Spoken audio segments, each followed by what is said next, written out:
Crime Pays.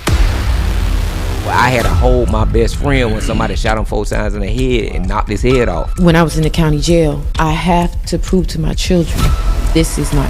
I didn't even know I was going to jail. I'm thinking like my mother gonna come get me. My dad came to see me when it first happened and seeing the pain, and I'll never forget him saying, this is the worst day of his life. Like I was a smooth criminal. It pays the lawyers, it pays the judges, it pays the prisons. It even pays the corporations that profit off the system. Whenever they wanted to get high, they would come to me. I had the connections on the street, so I would just go get them their work and I would take it back to the school. And that's how I started to realize, damn, I can make some money off of this. I grew up with a triple beam scale in my kitchen. But it doesn't pay the one who does the crime.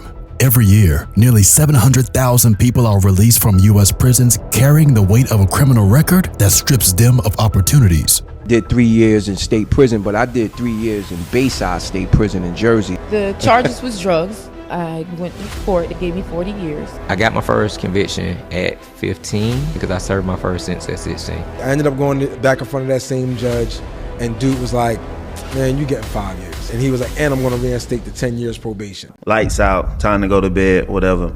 I'm laying there, go to sleep, just thinking like, damn, nigga, I'm locked up. Like, what's next? Get a lawyer, this, boom, boom, boom. Finally fall asleep. I get woke up by the bed shaking.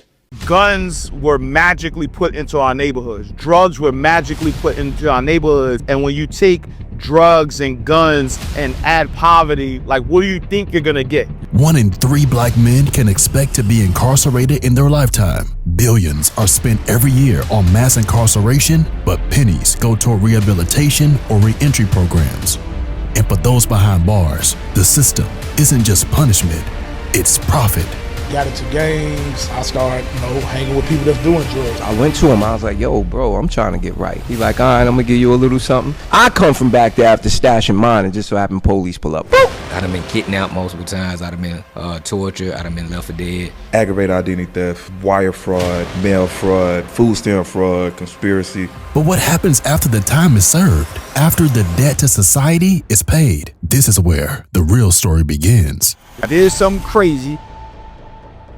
Yeah, or I did something, like you said earlier, out of necessity. I got caught, so the hustle spirit is dead. Yeah. You just gotta challenge it the right way. I've spoken at Snapchat to, on stage with President Clinton and the Pope. I've spoken at Stanford University. I've given away the majority of my money my entire life.